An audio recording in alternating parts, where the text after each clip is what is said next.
"Break the door!" Officer Keene shouted, voice slicing through the quiet midnight air. It was exactly 12 a.m. on a calm suburban street. Neatly trimmed hedges, still palm trees, desert sky full of stars. Every house slept peacefully except one. 214 West Mesa Drive, where two armed officers stormed the front porch with guns drawn. A porch light flicked on across the street, then another, then another. Neighbors stepped out in pajamas, confusion written on their faces. Phones immediately lifted, recording, zooming, whispering. One woman gasped, "Oh my God, they're breaking in!" Officer Keene raised his boot and kicked the wooden door so hard the frame cracked. Splinters flew into the night. Officer Lopez held position beside him, weapon steady, jaw tight. The tension in the air was thick, heavy, electric. "Police! Search warrant! Open up!" Keene yelled. Inside, Brian Davis, a 32-year-old black man who had fallen asleep on the couch after a long day, shot awake at the explosion of noise. Bang, bang, bang! Before Brian could even stand fully, the door burst inward in a violent crash. The sound echoed down the street. Neighbors flinched behind their cameras. "Hands where I can see them!" Keene screamed. Brian stumbled forward, confused, hands up. "Wait! This is my house! You have the wrong—" He didn't finish. Keene grabbed him, slammed him onto the floor so hard he knocked the breath out of him. Brian's cheeks scraped against shattered wood. Lopez hovered just inside the doorway, guns still out as neighbors filmed everything through the broken entrance. "Stop resisting!" Keene barked. "I'm not resisting. You have the wrong house." Brian coughed. From outside, a neighbor whispered into her camera. "Why are they doing this? That's Brian. He lives alone. He's quiet. This is wrong." Another man added, "I told you! They busting into the wrong house! Record everything!" Keene pressed his knee into Brian's spine, forcing his arms back. Brian winced as cold handcuffs clamped around his wrists. Lopez shifted nervously. The smashed doorway, the quiet, the neighbors filming, it all felt wrong. Then he saw something hanging on a chair inside the house. A dark blue jacket, with bright yellow letters, FBI. His eyes widened. He touched Keene's arm. "Sarge, look." Brian exhaled shakily. "You just broke into a federal agent's home," he said, "and in 10 minutes, this place won't belong to you anymore." The air inside the shattered doorway felt frozen, thick with disbelief. Officer Lopez stared at the FBI jacket, his grip on his weapon tightening, then loosening, then tightening again. Every instinct in him screamed that they had made a catastrophic mistake. Outside, more neighbors emerged, drawn by the noise. 5 phones were recording, then 7, then nearly the entire street. One neighbor whispered into her mic, "They really broke into the wrong house. This is bad." Another man, shirtless, stepped out with his porch light on. "That's Brian Davis. He's the one who helped my son with his hacking case last year." Inside, Brian felt the full weight of Officer Keene pressing into his back. The man was still breathing hard from the forced entry, adrenaline pumping too strongly for logic. "You think wearing an FBI jacket makes you innocent?" Keene snapped. "We got a warrant." "A warrant for the house 3 doors down," Brian said through clenched teeth. "But you didn't even confirm the address. You kicked down 214. Your suspect lives at 218. Lopez froze. He looked over his shoulder. The house numbers glowed faintly under the street lamps. 214, not 218. Brian continued, voice steady but sharp. "And I train officers like you on digital forensics and knock and announce procedures. I literally wrote a briefing on this exact situation 2 months ago." Keene faltered. "You're lying." Lopez swallowed. "Sarge, the neighbors are still filming." That sentence pierced through Keene's anger like a knife. Brian tilted his head the little he could. "You should listen to your partner, because you're not just detaining a black man in his own house. You're detaining a federal agent." Keene's jaw clenched so hard a vein pulsed in his temple. "Why didn't you announce yourself?" I was asleep, Brian muttered. You kicked my door in before I even stood up.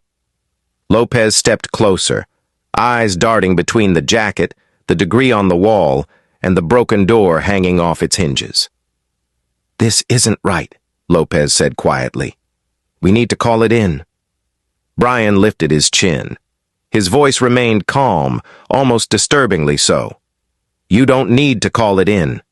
A sudden buzzing vibration hummed through the house. Keene tensed. What was that? Brian gave a cold half-smile. That was my security system activating. My badge was detected as restrained without authorization. And when that happens... He paused as distant sirens began echoing in the night. Multiple, growing louder. Every federal unit within 10 miles gets an alert. Outside, neighbors gasped as black SUVs turned into the street. 10 minutes, Brian whispered. Just like I warned you. The sound of sirens grew louder. Too many for a normal response. Neighbors stepped farther into their lawns, phones trembling in their hands as they recorded the chaos unfolding. Black SUVs, unmarked sedans, and 2 dark vans turned sharply into West Mesa Drive, engines rumbling low and controlled. Their headlights swept across the officers, across the smashed door, across Brian still pinned on the floor. Officer Lopez went pale. Sarge, that's federal.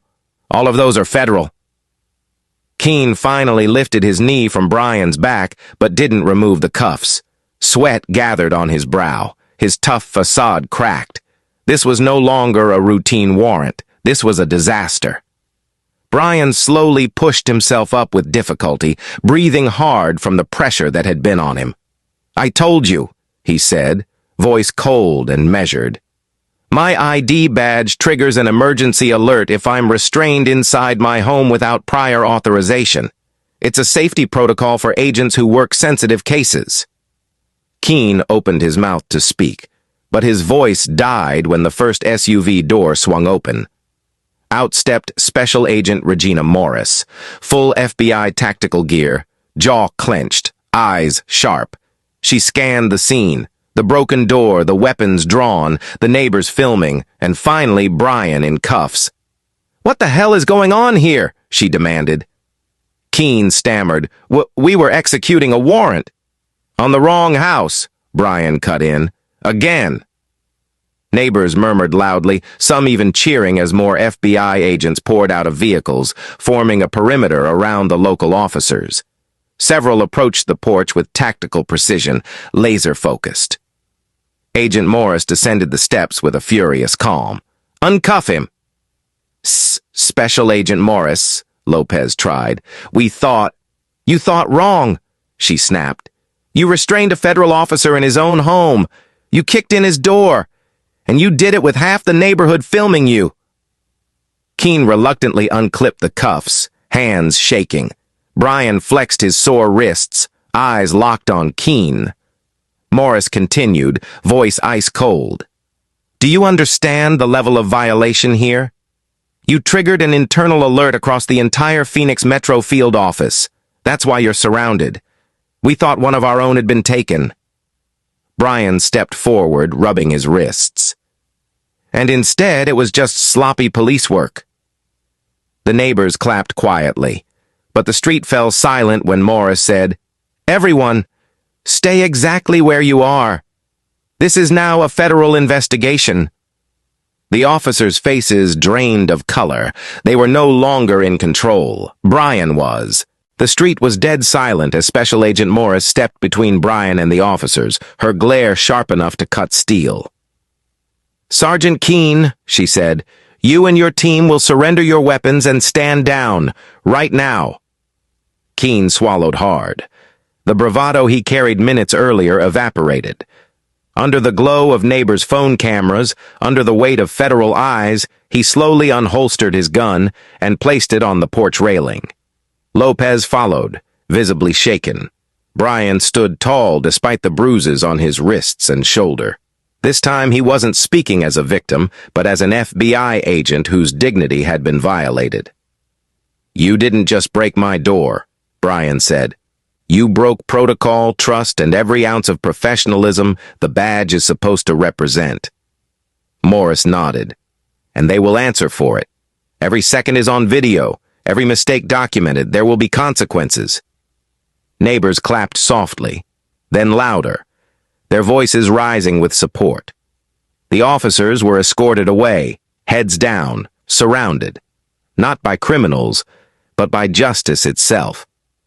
Brian stepped into the doorway of his broken home and whispered, "I warned you."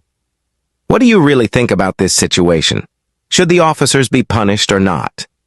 Drop your thoughts below. And don't forget to like and subscribe for more powerful stories.